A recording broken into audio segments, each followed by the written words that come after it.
A decade ago, when Satoro Gojo and Suguru Geto were both second years at Jujutsu High, they're assigned a mission to escort the Star Plasma vessel to Master Tengen as cursed user groups conspire against them. Our story begins in August 2006, when Meimei and Urahime go off on a mission and disappear for longer than they were meant to. I came here to help you. You crying? Urahime is annoyed at Gojo's snarkiness, while Meimei asks if he would console her if she cried. Gojo believes Meimei wouldn't cry, and just before Urahime is about to berate him, a giant curse appears behind her, until suddenly, an even larger curse spirit appears to devour it. In the midst of the unfolding events, Jujutsu High's second-year student, Suguru Geto, makes his presence known. It's not nice to pick on the weak. With a sly smirk on his face, he directs his attention toward Satoro, taunting him for seemingly picking on a weaker individual like Urahime. Gojo points out that Geto's teasing Urahime without realizing it and claims nobody would pick on someone who's strong. The sorcerers are accompanied by their classmate, Shoko Leary, much to Urahime's excitement. Apparently, Meimei and Urahime were trapped in a rare type of barrier that messes with time. However, Meimei's piercing glaze lands squarely on the absent protective barrier, leaving the entire cast in stunned silence. After the mansion explosion, the news spreads, and Grade 1 sorcerer Masamichi Yaga questions his three students. Fess up. Shoko and Suguru are quick to point Satoro out. Gojo argues that curtains are pointless since regular people can't see curses, while Geto emphasizes the need for secrecy to maintain peace of mind. A clash of ideologies ensues. Satoro despises protecting the weak, while Suguru believes in Jujutsu's duty to protect non-sorcerers. Their clash escalates, annoying Geto. In the midst of the heated argument, Shoko runs away. However, upon Yaga's return, the boys quickly regain their composure. He reveals a mission directly from Master Tengen, involving the escort and erasure of a girl known as the Star Plasma vessel, who is a perfect match for Master Tengen. Yaga commands him to safeguard her on the journey to Master Tengen's location. In a lighthearted moment, the boys exchange jokes, playfully suggesting that Yaga's recent promotion to the position of principal has driven him a bit mad. However, Geto puts the jokes aside, asking if the mission aims to reset Master Tengen's technique. Satoro, unaware, acknowledges his ignorance despite the expectations of knowing. Hidden secrets and unanswered questions hang in the air. Master Tengen possesses the curse technique of immortality, but it doesn't stop the aging process. Yaga reveals that Master Tengen, though immortal, still ages. At a certain age, a transformative evolution occurs, changing their essence. Master Tengen fortifies barriers for both Jujutsu high schools. Every 500 years, Master Tengen must merge with a compatible Star Plasma vessel to rewrite their body's information. Once the body is refreshed, the immortal curse technique will stop trying to change bodies and evolution will not occur. With a playful reference to Digimon, Gojo finds it oddly fitting. The Star Plasma vessel's location has been leaked, attracting two factions. Group Q seeks to control Jujutsu by pushing Master Tengen to the brink. The Time Vessel Association worships Master Tengen.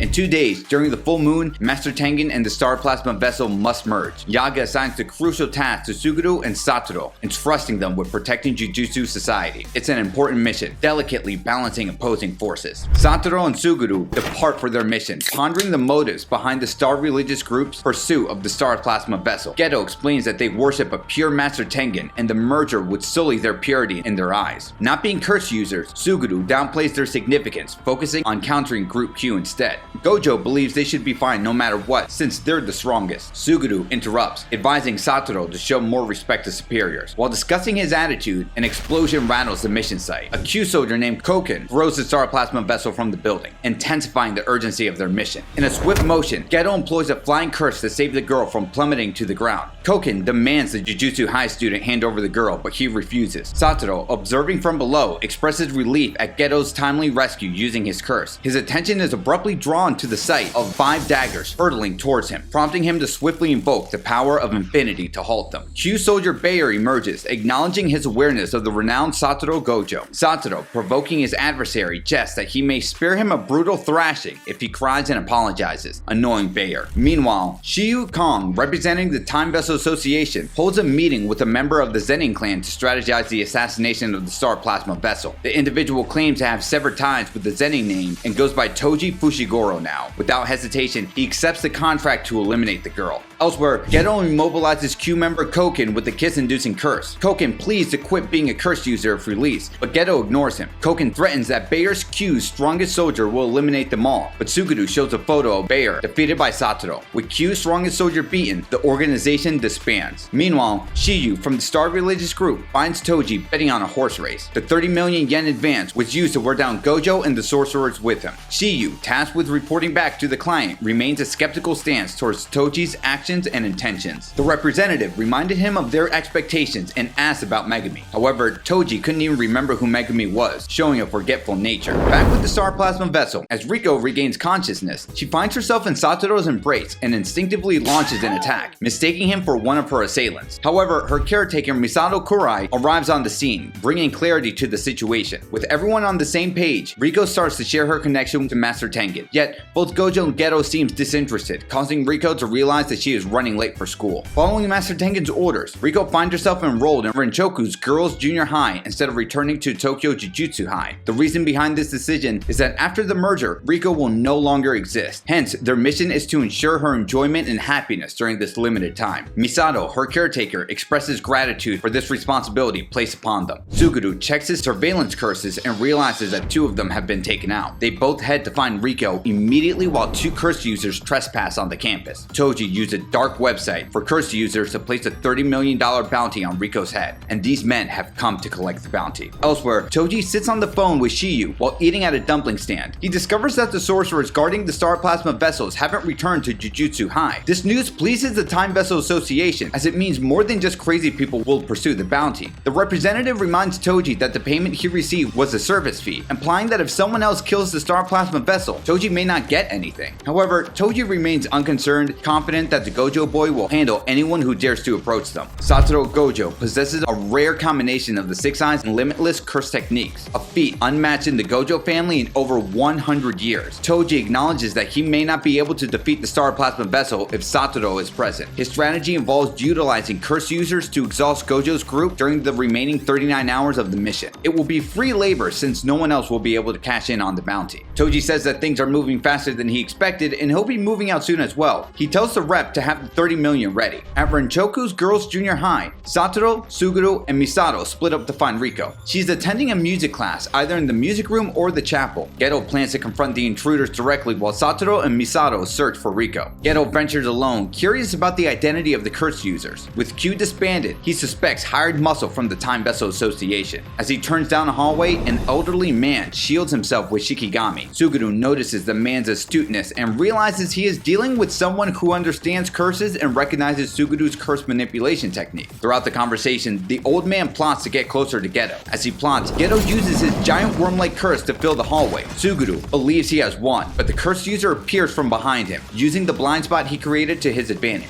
As he closes in, he believes he has the advantage. Suddenly, the curse user remembers his dog as a young student as his life flashes before him. Geto swiftly and indecisively overwhelms the old man in close combat, unleashing a relentless barrage of rapid strikes. He recognized that the old man's strategy was focused on getting in close, noting that fighters who rely only on one path to victory are easily manipulated. Geto questions the old man, inquiring about his affiliation with either Q or the Time Vessel Association. Meanwhile, Satoro and Misato continue their journey towards Riko, who is currently in the chapel.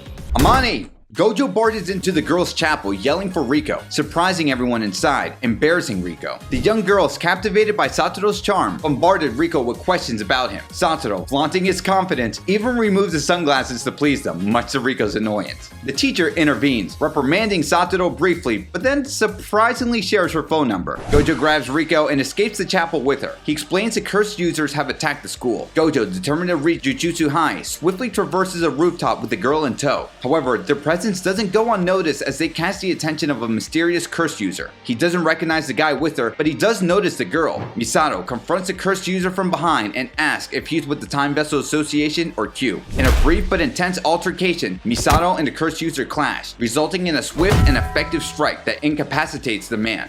Wow, so you're strong. Geto arrived shortly after, surprised by her strength. Through their conversation, the cursed user confirms that the girl Gojo is with is indeed the sought-after bounty. However, to everyone's surprise, the cursed user suddenly liquefies into a puddle of mud, leaving Misato to question whether it was a Shikigami in disguise. Geto calls Gojo and informs him that there is a 30 million yen bounty on Riko's head with a time limit on a dark website for cursed users. Satoro understands and hangs up the phone, as he and Riko are both surrounded by 4 of the same cursed user. Riko also thinks the cursed users clones are Shikigami, while Satoro says their opponent should be a Jujutsu sorcerer. However, the cursed user denies this and creates a 5th clone, asserting that being a professional sorcerer is more trouble than it's worth. As the new doppelganger begins to take form, Satoro swiftly takes actions and employs his curse technique Lapse Blue, instantly incapacitating 2 of the clones. Those aren't Shikigami, they're clones, and all of them are the real one.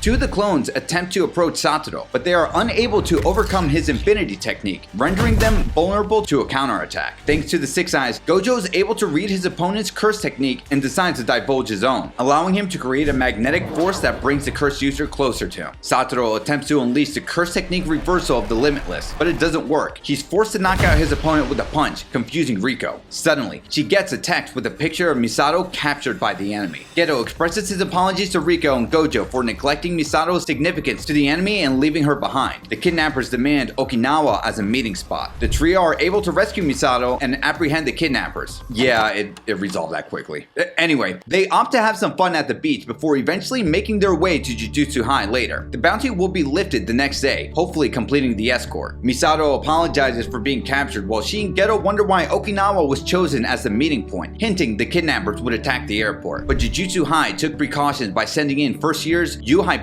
and Kento Nanami to guard the premises. While both of them are committed to their duty, Satoro messes around with Riko and the others at the beach. Gojo makes the decision to depart from Okinawa the next day in order to avoid further encounters with curse users. Suguru expresses concerns over the toll that Satoro's curse technique takes on his body, but Satoro reassures him that having Geto by his side makes everything manageable. That evening, Riko relishes in the company of everyone as they indulge in food and visit an aquarium. On the last day of the escort, Riko safely arrives at the outskirts of Tokyo Jujutsu High, just 4 hours after the bounty on her head is lifted. They traverse through numerous torii gates, entering the protective barrier of Jujutsu High. With the mission nearing its end, Satoro deactivates his technique. However, in a sudden turn of events, he is unexpectedly stabbed from behind by Toji Fushiguro. Satoro tries to recall if he recognizes the assailant, but Toji dismisses the importance of remembering a mere name. As Satoro grapples with the shock of being stabbed, a flicker of recognition crosses his mind as he recalls a distant encounter with Toji. He remembers Toji as someone who had come to see the young Satoro Gojo during his childhood, a person of significance who had keenly sensed Toji's presence. Seizing the opportunity, Toji had patiently waited until Gojo was worn down to strike, stabbing him from behind in a surprise. However, in a swift countermove, Satoro lifts Toji into the air and Suguru summons his formidable man-eating hookworm curse, which engulfs and devours the sorcerer killer. It's fine. Gojo assures his friend that the wound wasn't too severe, reinforcing it with curse energy to reduce any further damage. Gojo asks Geto to take Riko to Master Tengen's place while he takes care of the assassin. He, Riko, and Misato leave the area as Toji slashes his way out of the giant curse and exorcises it. Toji looks around for the star plasma vessel and expresses his dissatisfaction at not being able to eliminate Gojo with a single strike. Gojo taunts Toji, stating that the bounty has been lifted, but Toji reveals he's the one who took it down, finding amusement in the fact that Satoro and his companions traveled to Okinawa. He explains that he had to create a diversion by setting a time limit, giving the illusion of a mission. While no sorcerers from Gojo's side were eliminated, Toji still succeeded in forcing Satoro to deactivate his curse technique. Gojo activates his curse technique Lapse Blue, creating a powerful magnetic field to attract and repel objects. However, Toji is fast enough to evade the technique, surprising Gojo. He realizes Toji has zero curse energy, meaning he's using nothing but innate physical prowess to fight. Unable to predict Toji's moves, Gojo strategically knocks him away whenever he advances. Gojo understands that his opponent is familiar with his Limitless technique and likely has a well thought out plan. Toji vanishes into the surrounding buildings, rendering him undetectable to Satoro's senses without curse energy. In order to eliminate any potential hiding spots, Gojo activates his curse technique Lapse, maximum curse energy output Blue, unleashing a tremendous amount of curse energy. Satoro clears the area, ensuring that there are no blind spots left. He suspects that Toji might be concealing himself in the nearby forest and is caught off guard when a swarm of flyheads emerges. He believes that they were kept in the same curse spirit that has been storing Toji's weapons, and Toji's plan might be connected to the curse tool he took out of it as well. Suddenly, Toji appears behind him. Gojo notices in time, but his Six Eyes recognizes the foreign curse energy flowing out of Toji's curse tool. However, despite his efforts, fate takes a cruel turn. Toji swiftly strikes, plunging the deadly deadly inverted Spear of Heaven, a special grade curse tool through Satoru's neck. The curse tool possesses the formidable ability to forcibly halt all curse techniques, sealing Satoru's power in an instant. Canceling out Gojo's technique, Toji swiftly attacks him with many slashes. Satoru is left badly injured and looks like he might be dead. In the underground tunnels of Tokyo Jujutsu High, Misato and Riko have a heartfelt farewell. They shed tears and express their everlasting love for each other. Suguru is there to finish the mission, and he leads Riko to the main hall of the Tombs of the Star. Geto gives Riko directions to Master Tengen, who's protected by a barrier that only allows those invited inside. Riko has a choice to join Master Tengen until the merger or return home with Misato. Gojo and Geto had decided beforehand that if the Star Plasma Vessel didn't agree, they would cancel the mission. Yaga-sensei made it seem like erasing the Star Plasma Vessel was something that shouldn't be done. Riko, who had experienced loneliness and felt different from others due to the loss of her parents, initially believed she would be fine leaving everyone behind. However, as she spent time with everyone during the escort, she realized that she didn't want to be alone anymore. Overwhelmed by her emotions, Riko shed tears and expresses her desire to stay. Suguru, understanding her feelings, offered to take her hand and bring her home. Just when they reach an agreement, a sudden and shocking turn of events occur as Riko is shot, leaving Geto in disbelief and shock.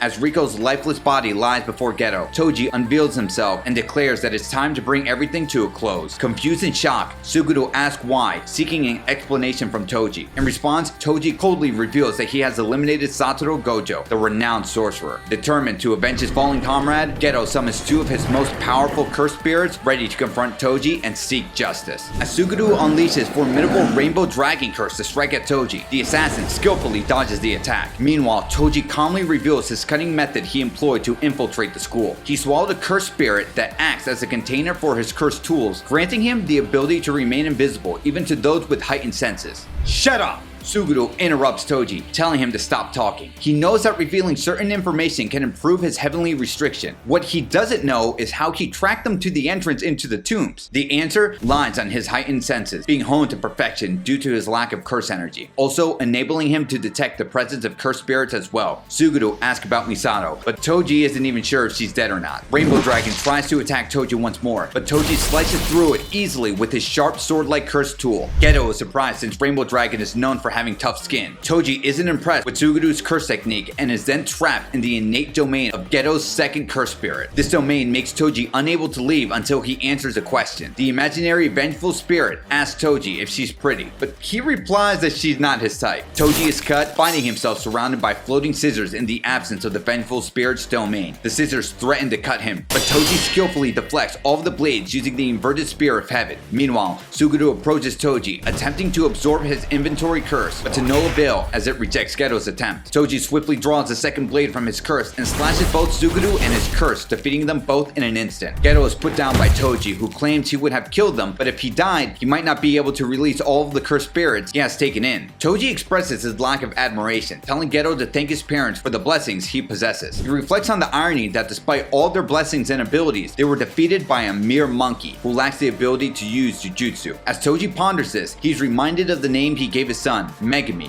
which means blessings. Meanwhile, in the foothills of Jujutsu High, Satoru's hand unexpectedly twitches, indicating a spark of life within him. In any case, Toji ends up being the one to complete his mission, delivering Riko's corpse to the Time Vessel Association. A direct representative of the Star Religious Group, Shiguru Tsunada, confirms her death and states they will pay Toji extra for his troubles. During the Nara period, Master Tengen emerged as a prominent figure, spreading Japanese Buddhism and establishing the principles that would later form the basis of Jujutsu sorcerers. However, the realms of Jujutsu and religion clash, giving rise to the Time Vessel Association. Due to this, Jujutsu sorcerers are unable to harm them, while non-cursed individuals become attractive candidates for their cause. The Time Vessel Association is determined to prevent an impure merger from taking place, even if it means facing their downfall alongside the star. As Toji exits the premises, he unexpectedly encounters a revived Satoru Gojo. Astonished by the presence of someone he had recently eliminated, Toji is taken aback. Satoru reveals he used a reverse curse technique to heal himself and claims Toji has lost for not cutting his head off. However, the strain of overusing his six eyes and combining it with the reverse curse technique has taken a toll on Satoru's mind. He appears delirious and exhibits an eccentric demeanor. He begins rambling about how he learned to pull off the reverse curse technique. At the brink of death, he had a profound experience that enabled him to grasp the essence of curse energy at its core. Insulted by the idea he's lost, Toji takes out the inverted Spear of Heaven and claims the battle is just beginning. Surprisingly, Satoru shares Toji's Toji's enthusiasm and agrees wholeheartedly. Toji attempts to blitz Satoro, slashing at him several times. However, Gojo displays impressive agility, evading the attacks and managing to position himself behind Toji while levitating in mid-air. Toji swiftly turns to face him, but Satoro has learned to channel the reverse curse energy into his limitless technique, enabling him to unleash the curse technique reversal, Red, successfully. The immense force of the explosion repulsion power propels Toji backwards, sending him flying several hundred meters away. Satoro, floating in a wicked smile, proudly asserts his dominance. Toji, acknowledging Satoro's monstrous abilities, begrudgingly admits the young sorcerer's formidable strength. Toji stretches his arms confidently, feeling no broken bones from the powerful energy wave unleashed by Satoro. He starts analyzing and explaining the intricate details of the limitless technique, dissecting its mechanics with ease. Each aspect of Satoro's power seems within Toji's grasp, and he remains unfazed. Yet, despite his confidence, a sense of uneasiness begins to creep into Toji's thoughts. Satoro hovers above him, upside down, wearing that familiar crazed smile on his face, even though he had been defeated in their previous encounter. Toji's hesitation momentarily grips him, but he swiftly regains his composure and launches his attack, swinging the chain wildly in every direction. Satoro, however, remains unfazed and even apologizes to Riko, stating that his intentions are not driven by revenge on her behalf. Throughout heaven and earth, Satoro believes he alone is the honored one. Toji conjures a swirling dust wave, causing Satoro to levitate above it, only for the menacing inverted spear of heaven to materialize right before him. As the imminent attack from Toji draws closer, Satoro concentrates all his energy on devising a countermeasure. He recognizes that inherited techniques, like the one Toji wields, have instruction manuals that can be studied by other clans. He knows Toji must be a Zenin. However, there is one technique that remains exclusive to the Gojo family, an extraordinary ability known as the Hollow Technique. With a masterful combination of the motion of blue and the reversal of red, Satoro unleashes the power of the Hollow Technique Purple. This extraordinary fusion of infinites generates an imaginary mass capable of obliterating anything that it comes into contact with. This devastating force engulfs a significant portion of Toji's left torso, inflicting a fatal wound that brings their intense battle to a decisive end.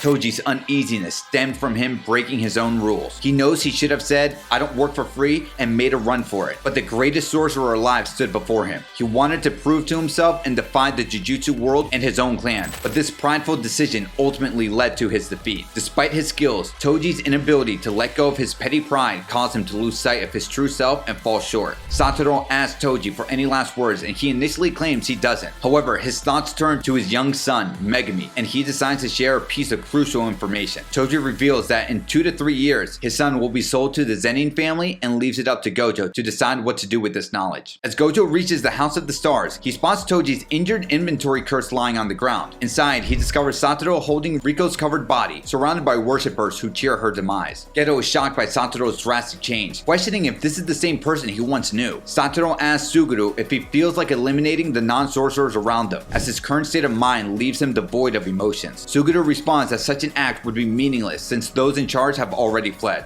1 year later, in August 2007, Satoro impresses Geto and Shoko with his new ability to activate and utilize the power of infinity automatically. He demonstrates how his Jujutsu now has an automatic targeting feature, allowing him to assess the danger of any approaching object based on its speed, shape, and energy intensity. This enhancement enables Satoro to keep the limitless technique active with minimal effort. Normally, such continuous activation would exhaust his brain, but by using a reverse curse technique simultaneously, he manages to stay mentally sharp and refreshed. As Gojo shares his improvements, Geto noticed that Satoro has become the strongest among them. Now, able to handle missions alone, Geto decides to take on more assignments by himself as well. With numerous disasters and curses plaguing Japan, it has been a busy summer for sorcerers. The constant cycle of exorcism and curse manipulation is starting to weigh on Suguru, and he begins to lose his way in the face of humanity's dark side. Despite this, Geto remains committed to his duty as a sorcerer, though he can't help but see the followers of the star as simple monkeys in comparison. After Suguru takes a shower, he finds himself alone in a room, deep in thought, until Haibara comes in to give him some company. He tells him about his faraway mission the next day, and they discuss souvenirs until Suguru decides to ask Haibara if he's okay with being a sorcerer. Haibara admits that he is not the type to ponder such deep questions, but he finds great fulfillment in dedicating himself to something he can make a difference in. Suguru agrees with this sentiment. Suddenly, a woman walks into a room asking them what kind of girls they're into. Suguru questions her identity while Haibara answers with sincerity. He leaves Geto and the woman alone shortly after. She introduces herself as the special grade sorcerer Yuki Tsukumo. Yuki explains that while Jujutsu High treats the symptoms, she seeks to weed out curses from the root. Suguru is confused by what she means by root causes, so she explains that she desires a world where curses don't exist. this. She asks him what curses are, and Suguru explains that curses are born of negative energy that leaks from humans. In this case, there are only two ways to create a world without humans. First, they must eradicate curse energy from all of humans entirely, or teach humans to control it. Toji Zenin was a model case for the former. He was the only person Yuki found all over the world that possessed no curse energy at all. His heavenly restriction granted him enhanced senses as well as the ability to resist curses. He was truly a superhuman, and Yuki tells Suguru there is no shame to losing to someone as powerful as he was. Yuki wanted to research him, but he refused her. Cases of heavenly restrictions are rare, so Yuki decides to focus on the latter option for eradicating curses. If everyone in the world were to become a sorcerer, curses would find it impossible to exist. Suguru, his mind filled with shock and lingering fear from his encounter with the followers of the star, couldn't help but blurt out a drastic suggestion to Yuki. He questioned why they shouldn't simply eliminate all non-sorcerers. Yet, as soon as the words escaped his lips, Suguru snapped back to reality, realizing the weight of what he had just suggested. Yuki, maintaining her serious demeanor, responded to Suguru's outburst with a composed voice. Weeding out non-sorcerers to force evolution might be the easiest route, but it's also the craziest. She asked Suguru if he hates non-sorcerers, and he's unable to give an answer. Geto, once a firm believer that sorcerers existed to protect non-sorcerers, now found himself questioning whether humanity was truly worth fighting for. Yuki, understanding Suguru's internal struggle, confirmed that he had a choice to make. He could either succumb to looking down on non-sorcerers or resist that feeling, searching for a higher purpose. As she leaves on her motorcycle, Yuki hopes the three special grades can unite and shares that Master Tengen has stabilized. Sometime later, Suguru and Kento are in the morgue mourning Haibara's death. Nanami expressed his frustration, as the mission was initially meant to be a simple task of eliminating a grade 2 cursed spirit. However, in the far-off area they traveled to, the curse was the subject of a guardian deity's religion. As a result, it had gained tremendous power, surpassing its expected grade and becoming a grade 1 threat. Suguru tells Kento to get some rest and assures him that Satoro will complete the mission. Nanami says that Geto should take on every mission alone from now on. Deep in thought, Suguru drew a parallel between being a monster and running a marathon. He realized that the path of a sorcerer stretched far into the distance, with an unclear finish line and a haunting sight of fallen comrades along the way. The weight of this analogy burdened Suguru's mind. Next month in September, Suguru sent on a mission to investigate a village where a cursed spirit had been kidnapping people and causing abnormal deaths. Despite Suguru's ability to exercise the curse, he finds two young girls who had been beaten and caged. Suguru tries to explain to them that they are not at fault, but the non-sorcerers call them monsters like their parents. Having heard enough, Geto unleashes his cursed spirits on the people and accepts his true feelings. Geto eliminated 112 non-sorcerers and fled afterwards. The original mission's target, the cursed spirit responsible for the village troubles, was initially to be the culprit behind the decapitated victims, but upon closer examination, it was discovered that the residual traces left behind were from Suguru's own curse manipulation technique. Geto has made his decision to reject non-sorcerers. Shortly after his turn to darkness, Satoro finds Suguru walking through the crowd and demands an explanation. Explain yourself. Geto wants to create a world without curses and non-sorcerers. Not even Suguru's parents were spared, making Satoro question Geto's morals. Geto believes that there is meaning in all their deaths. Gojo claims that his goal is pointless, but Suguru believes his friend could do it by himself, so it's not impossible. If they could switch places, the impossible could become possible. Geto decides to leave, affirming his chosen path. Suguru tells Satoro to kill him if he desires, believing there is meaning in that too. As Suguru walks away amidst the crowd, Satoro raises his hollow technique purple, aiming at his best friend. Yet, he finds himself unable to carry out the act, letting Suguru escape. Later, Gojo meets Yaga and confesses his failure to eliminate Geto. Despite his strength, Satoro realizes he can only save those willing to be saved. Elsewhere, at the former Time Vessel Association headquarters, Suguru stands before a gathering, comprising the remaining members of the Star religious group and those who share their beliefs. Geto expresses his intentions to engage in discussions, assuming the role of a priest who can liberate people from their curses. This approach would enable him to collect both money and curses simultaneously. However, his proposition faces strong opposition from the crowd, making Geto resort to a violent display of power, choosing Sanada as an example. He ruthlessly smashes him on stage, sending a chilling message to the audience. While Geto addresses the crowd again, his demeanor has changed. Gone is his friendly approach. Instead, he demands obedience from all the individuals, referring to them as monkeys. Elsewhere, Gojo finds a young Megumi Fushiguro. The young Megumi questions the strange man and asks why he's looking at him strangely. Satoro appears annoyed because Megumi looks exactly like Toji. In any case, Satoro shares with Megumi the revelation that his father, Toji, was originally a member of the prestigious Zenin family but chose to leave in order to have his son. The Zenin clan loves people blessed with the curse technique. Megumi is approaching the age where his technique will manifest, which makes it the perfect time to sell him to the Zenins. This was Toji's trump card against them, which is unfortunate for Megumi. The first grader replies that he doesn't care about his father. He also reveals that Sumiki's mother has been absent for a while, that she used the divorce money to run away and find happiness with someone else. Satoro asks Megumi if he wants to go to the Zenin family, but the boy is only worried about what happens to Sumiki. Gojo deliberately taunts Megumi about his concerns for Sumiki, aiming to provoke a reaction. While Megumi gives him a fierce scowl in defense of Sumiki's happiness, Satoro feels content. He assures Megumi that he will handle the situation and urges him to become stronger. 11 years later, on October 19, 2018, Gojo Sensei wakes up from his dream of all these past events in his life. He opens his eyes to find his 3 students, including Megumi, observing him. Gojo smirks at his longtime protege, proud of how he's grown since then, confusing Megumi. To learn more about the story of Jujutsu Kaisen, you're going to want to click on this video right here.